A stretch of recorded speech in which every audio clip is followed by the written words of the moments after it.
Selamat malam bagi Bapak Ibu serta saudara-saudari sekalian. Jam sudah menunjukkan pukul 7 tepat ya. Jadi sudah jam 7 dan itu artinya kita akan memulai malam doa jelang Pentakosta kita, Bapak Ibu serta saudara-saudari sekalian. Di mana pada malam hari ini tema perenungan kita adalah Salome, Maria Ibu Yakobus dan Maria Magdalena. Bahan Alkitab diambil dari Markus 15 ayatnya yang ke-40 hingga 41. Dan renungan kita akan dipandu oleh Pak Tan nanti ya pada waktunya begitu ya. Dan sebelum itu Bapak Ibu serta saudara-saudari sekalian, kita akan membuka edisi malam doa pada kesempatan malam hari ini dengan pujian pembuka yang diambil dari PKJ 154 ya. PKJ 154 akan menjadi pujian pembuka kita yang berjudul Setiakah Diriku Padamu. Tes, Mas Sam, suara saya masuk, Pak? Masuk, Pak. Masuk. Aman. Terima kasih.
Untuk selanjutnya saya serahkan kepada Pak Tan. Silakan, Pak.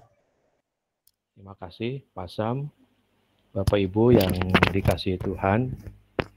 Sebelum kita masuk ke perenungan kita pada malam hari ini, mari kita satukan hati, kita tundukkan kepala, kita berdoa. Mari kita bersatu di dalam doa. Bapa dalam surga, terima kasih untuk kesempatan pada sore hari ini. Tuhan boleh antarakan kami, anak-anak-Mu, masuki dari malam doa menjelang Pentakosta. Tuhan boleh pimpin kami, Tuhan boleh satukan hati kami sehingga kami boleh menjadi Alkitab yang terbuka. Kami boleh mendengarkan renungan dari yang Tuhan boleh berikan pada malam hari ini. Hanya di dalam nama Yesus kami berdoa dan mengucap syukur. Amin. Bapak Ibu yang dikasihi Tuhan, untuk pembacaan Alkitab dalam perenungan malam hari ini terambil dari Markus 15 ayat 40 sampai dengan 41. Saya akan membacakannya untuk Bapak Ibu, adik-adik serta saudara semua yang hadir pada malam hari ini.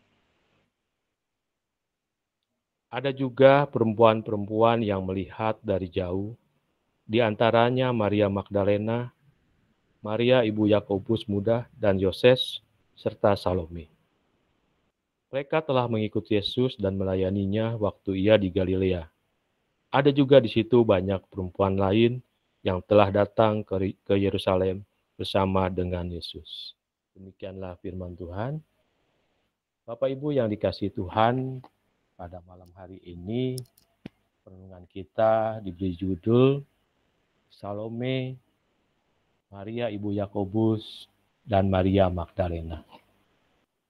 Bapak Ibu yang dikasihi Tuhan, menjelang perayaan-perayaan gerejawi, biasanya kita dihadirkan oleh nama-nama 12 rasul yang tidak asing lagi yang kita dengar, atau murid-murid utama dari Tuhan kita Yesus Kristus.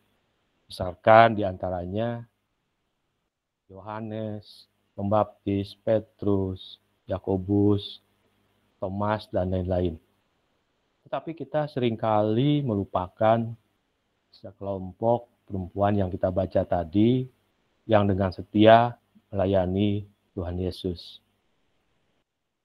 Yang tadi kita sebutkan sesuai judul, yaitu Salome, Maria ibu Yakobus, dan Maria Magdalena adalah nama-nama yang jarang sekali disorot saat Tuhan Yesus melayani. Sebagai informasi bahwa Salome merupakan kerabat dari Ibu Yesus yang namanya hanya tercatat secara eksplisit hanya 2 kali saja. Itu pun hanya satu kitab, yaitu di Injil Markus. Salome yang mungkin diambil dari bahasa Ibrani, kalau disamakan yang kita sering dengar adalah Selomit, atau yang artinya damai sejahtera. Begitu juga Ibu Maria Yakobus jarang sekali diangkat di dalam Alkitab. Tetapi Maria ibu Yakobus merupakan saudara dari Maria ibu Yesus, yang mana kedua anaknya merupakan murid dari Tuhan Yesus. Mungkin nanti bisa kita baca selanjutnya di Lukas 24 ayat 10. Berikutnya adalah Maria Magdalena. Menurut Lukas 8 ayat 2 sampai dengan 4 mencatat bahwa Maria Magdalena adalah salah satu perempuan yang disembuhkan oleh Yesus dari kerasukan 7 roh jahat. Setelah mendapat kesembuhan, ia terlibat dalam pelayanan bersama dengan para perempuan lainnya seperti Yohana istri Kuza, bendahara Herodes, dan Susana yang melayani dengan harta milik mereka. Bapak Ibu yang dikasihi Tuhan, para perempuan ini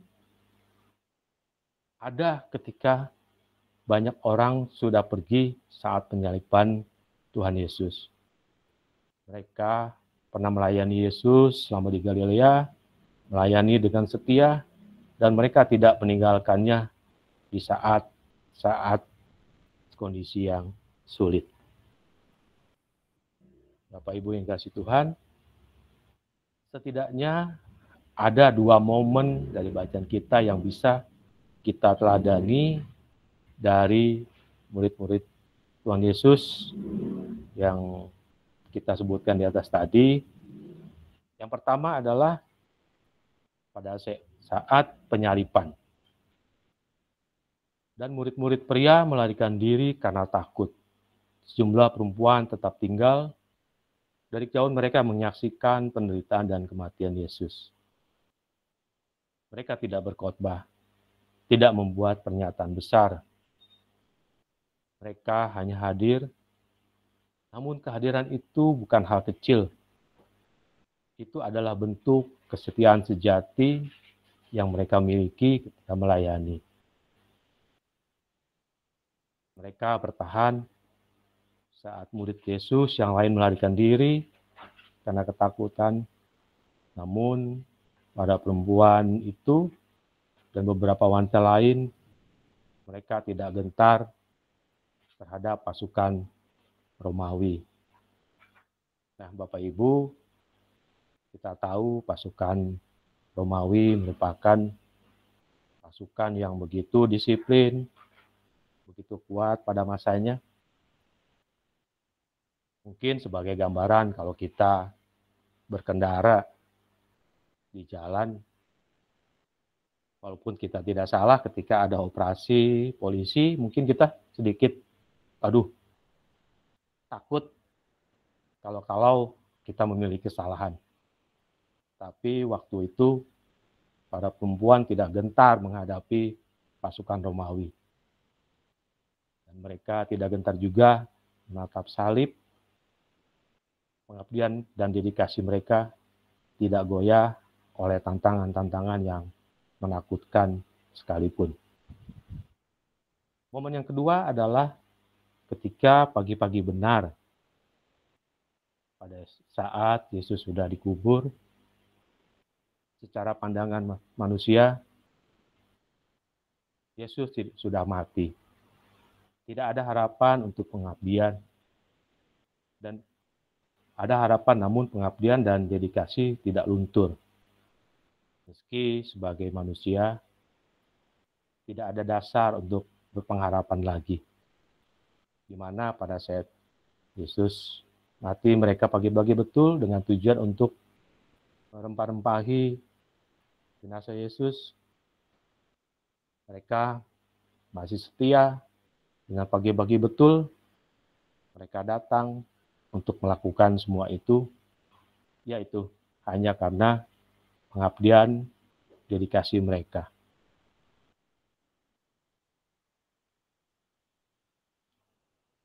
Selanjutnya, ada sedikit pertanyaan yang menggelitik kita.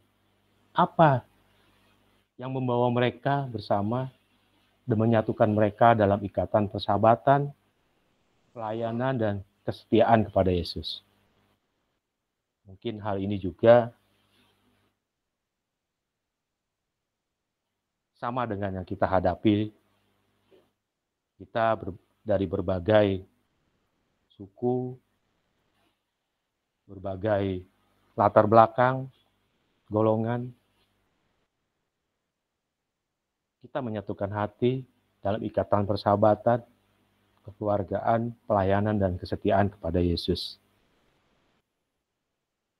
Jawabannya adalah, Bapak Ibu sekalian, karena Yesuslah.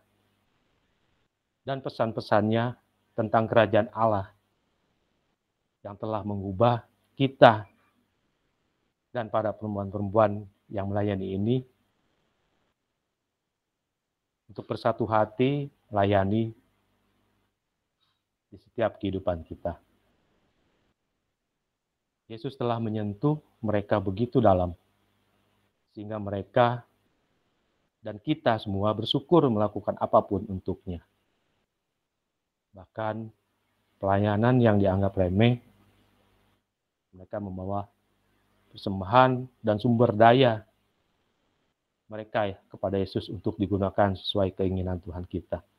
Begitu juga kita, pelayanan yang kita lakukan harus meneladani mereka, harus mengikuti seperti perempuan ini, para perempuan ini yang tidak gentar. Satu sisi mereka juga mengajarkan bahwa kesetiaan bukanlah soal momen puncak, melainkan soal bertahan di tengah penderitaan, diam-diam tanpa pamrih. Mungkin diam-diam di sini bisa diartikan filosofinya, kita tahu kalau ayam mau bertelur, telurnya satu, mungkin ramenya kemana-mana. Mungkin seperti itu. Jadi mereka juga melayani dengan ketulusan, tanpa harus menggembar-gemborkan apa yang mereka lakukan, tetapi mereka melayani tanpa pamrih. Pelayanan mereka mengingatkan kita bahwa setiap orang, terlepas dari status atau jenis kelamin, dapat berkontribusi di dalam pelayanan dan pembangunan kerajaan Allah. Mereka, kita adalah inspirasi bagi kita untuk tetap setia dalam pelayanan, berani menghadapi tantangan, dan menunjukkan kasih sayang pada sesama. Di dunia modern yang seringkali menuntut hasil cepat, suka pada yang spektakuler, tapi Golgota mengajarkan nilai dari kehadiran yang sunyi, air mata yang jujur, dan kesetiaan yang tidak berpindah arah seperti pada perempuan ini. Kesetiaan seperti itu tidak selalu mendapat tepuk tangan manusia, tapi ingat, Tuhan mencatatnya. Marilah kita merenungkannya. Apakah kita hadir bagi Tuhan dan sesama hanya saat senang atau juga saat luka dan duka? Maukah saya menjadi sahabat Yesus yang setia hingga salib? Bahkan ketika itu berarti harus berdiri dalam bayang-bayang salib. Marilah juga kita meneladani dalam kehidupan kita apa yang sudah mereka, kelompok perempuan itu lakukan untuk Tuhan. Amin. Saat hening bagi kita Bapak Ibu.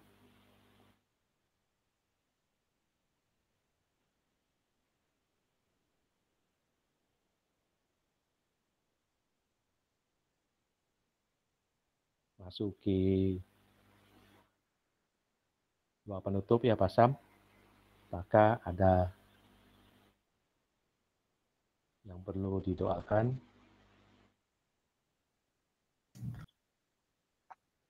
Tambahan mungkin Patan, anak-anak yang lagi Ya, Pak. proses ujian, anak-anak, saya dengar banyak sekolah yang hari ini sudah mulai ujian akhir semester ya, yang Ya, Pak. naik-naikkan kelas itu kita doain supaya anak-anak bisa mengerjakan dengan jujur, dengan baik, para orang tua diberikan ketenangan, dan para guru juga diberikan hikmat. Sama satu lagi mungkin Pak, titipan doanya adalah untuk kegiatan Pentakosta, di Minggu Pentakosta. Jika ada tambahan dari Bapak Ibu semua, dapat membuka mikrofonnya juga untuk mengajukan pokok-pokok doa yang akan kita doakan pada kesempatan malam hari ini. Persilakan Bapak Ibu.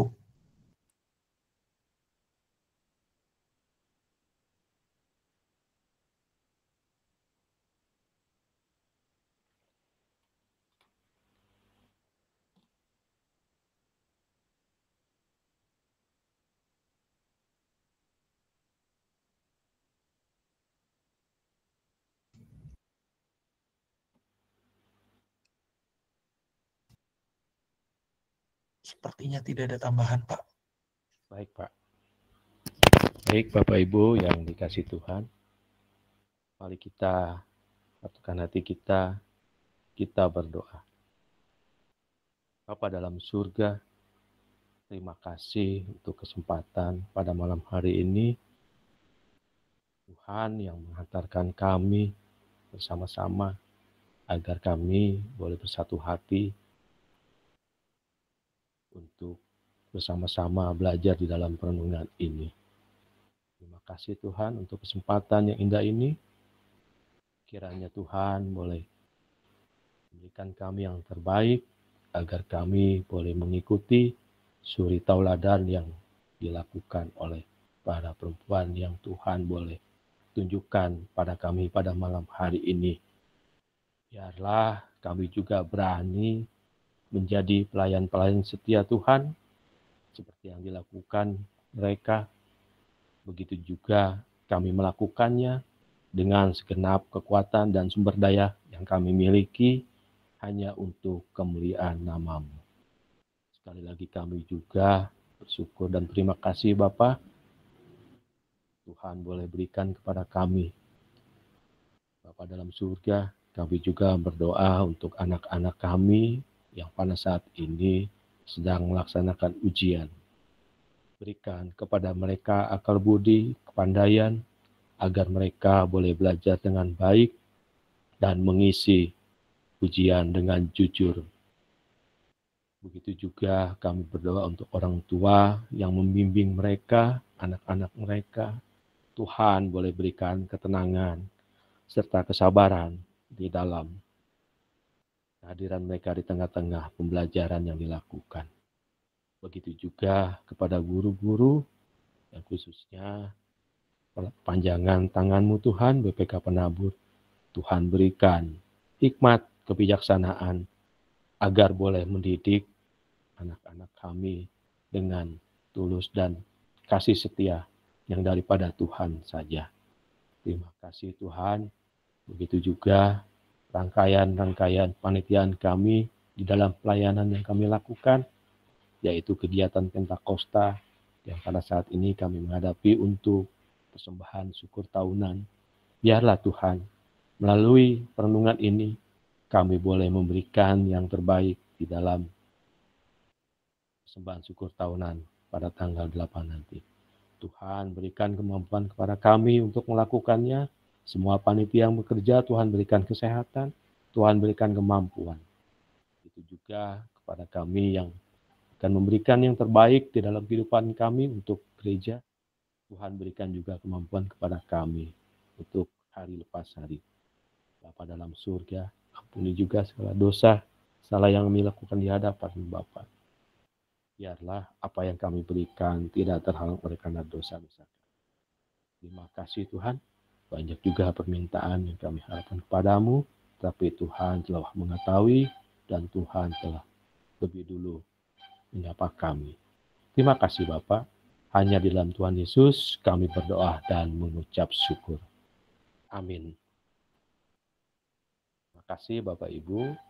Untuk selanjutnya saya serahkan ke Pak Sam. Maka Pak Sam. Baik Bapak Ibu.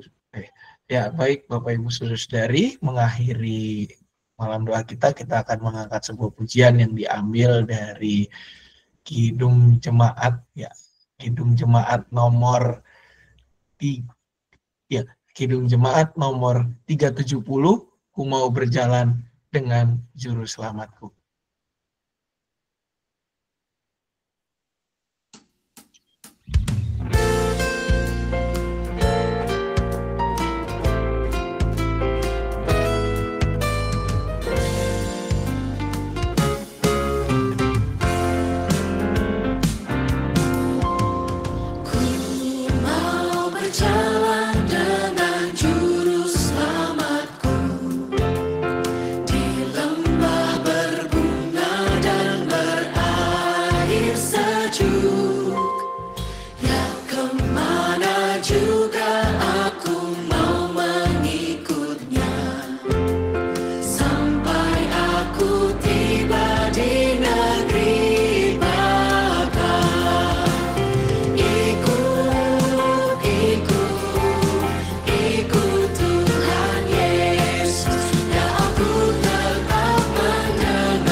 setia mengikut Tuhan Yesus.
Ya, Bapak Ibu Saudari, malam doa kita sudah selesai.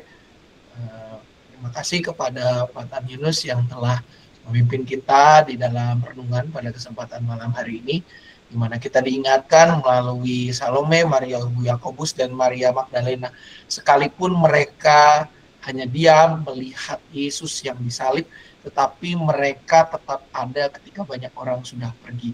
Beda dengan murid-murid pria yang melarikan diri karena takut, bahkan menyangkal identitas mereka sebagai pengikut Kristus. Mereka justru menjadi orang-orang, para sosok pahlawan-pahlawan iman yang tetap hadir dan bertahan di sana, gitu ya. Tetap mereka menyaksikan penderitaan dan kematian Yesus, bahkan mereka melakukan hal yang benar-benar boleh dikatakan menunjukkan kesetiaan, di mana mereka kelak pada waktu Yesus sudah dikubur, merekalah yang menjadi dalam tanda kutip saksi pertama selain para penjaga kubur Yesus yang melihat kebangkitan atau bahkan menyaksikan sendiri Yesus yang sudah bangkit. Biarlah melalui perenungan tadi kita digugah, kita semakin dimampukan untuk mau menjadi para pelayan Tuhan di mana saja Ia menempatkan kita, di tengah keluarga, di tengah masyarakat, bahkan di tengah gereja, sebagai pelayan yang mau hadir. Tidak hanya pada saat senang, tapi juga pada saat duka. Tidak hanya hadir hanya untuk mendapatkan exposure atau dilihat banyak orang, tetapi juga mau berdiri dalam bayang-bayang untuk kepentingan kerajaan. Nah, Bapak Ibu serta saudara-saudari sekalian, besok kita juga masih ada rangkaian lagi, di mana untuk edisi besok, Bapak Ibu serta saudara-saudari sekalian, kita akan membahas juga karakter yang sedikit sebenarnya, tapi berdampak besar, ya, yaitu janda miskin atau biasa kita kenal sebagai janda dua peser, ya, seorang yang bukan bertemu tapi ditemukan oleh Tuhan Yesus di dalam sinagoga ketika beribadah, orang yang justru memberikan seluruh hidupnya, gitu ya. Bahan Alkitabnya diambil dari Markus 12 ayat 42 sampai dengan 44. Untuk edisi besok, Bapak Ibu serta saudara-saudari sekalian, kita akan dipandu untuk semakin mengenal tokoh Alkitab yang satu ini oleh Penatua Eva Kristiani. Besok pukul 7 tepat, ya Bapak Ibu. Masih sama, mulai pukul 7 tepat, dan link biasanya sudah mulai bisa diakses setengah 7 lewat, gitu ya. Jadi harapannya Bapak Ibu Saudari tidak masuk secara ngantri, gitu ya. Takutnya nanti terpental, tapi nyicil lah, gitu ya, dikit-dikit, mulai kurang seperempat atau bahkan kurang 10, karena kurang 5 sudah mulai rame banget, gitu ya. Tapi kalau kurang seperempat, kurang 10, atau bahkan setengah 7 lewat, itu masih cukup sepi, gitu ya. Besok kita akan semakin mendalami kenapa janda miskin ini juga boleh dikatakan menjadi orang yang harusnya menginspirasi kita di dalam memberi hidup atau bahkan menghidupi iman percaya kita kepada Tuhan, ya.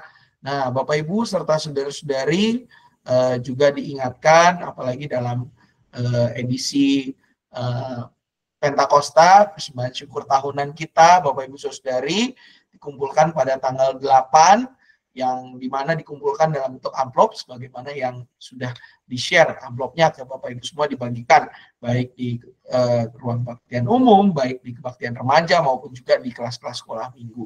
Gitu ya, pemanfaatan dana Bapak Ibu bisa lihat, dan juga Majelis Jemaat mengundang Bapak Ibu serta saudara-saudari sekalian untuk berpartisipasi dalam kebaktian Pentakosta dengan juga memberi persembahan dalam bentuk dalam bentuk hasil bumi seperti sayur mayur, lalu juga buah-buahan, dan juga mungkin masakan-masakan yang berasal dari dapur sendiri, dari kebun sendiri, atau bahkan dari tempat sendiri, ya, bukan membeli dari luar, ya.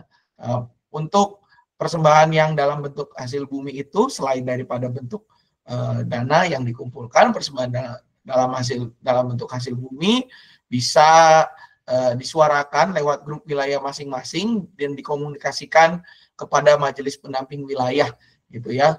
apa yang hendak diberikan dan juga metodenya apakah mau diantar gitu ya ke gereja mulai Jumat, Sabtu gitu ya bisa diantar dan juga hari Minggu Minggu pagi gitu ya. Tapi baiknya hari Sabtu sih sudah diantar karena akan di-set untuk sebagai bagian dari dekorasi gitu ya. Dapat berkomunikasi langsung dengan majelis pendamping wilayah yang tertera di dalam daftar berikut ini. Dan juga Bapak Ibu berkaitan dengan ibadah Pentakosta, majelis jemaat mengundang Bapak Ibu serta saudara-saudari sekalian untuk memakai baju baik baju daerah atau baju yang non daerah, tapi tetap warnanya merah ya. Mau baju daerah mau bukan baju daerah, tapi yang penting warnanya merah. Gitu ya, pada bernuansa merah warnanya ya pada saat tanggal 8 Juni. Kenapa harus warna merah? Karena Bapak Ibu Pentakosta itu warna liturgisnya adalah merah. Kenapa warna liturgisnya merah? Karena warna merah itu artinya berani. Selain untuk orang-orang yang biasa balapan, merah itu racing gitu ya Bapak Ibu. Tapi merah juga berarti berani. Dan dalam konteks Pentakosta, kita diberikan keberanian untuk mewartakan kabar sukacita. Di mana Tuhan telah menyatukan kita menjadi sebuah komunitas iman yang memuliakan namanya lewat kehidupan kita. Jadi Bapak Ibu Saudara-saudari, pada tanggal 8 Juni, buatlah gereja kita menyala gitu ya Bapak Ibu ya, sama saudara-saudari semua, rekan-rekan, mulai dari anak-anak sampai dengan dewasa, semuanya kalau bisa pakai baju berwarna merah.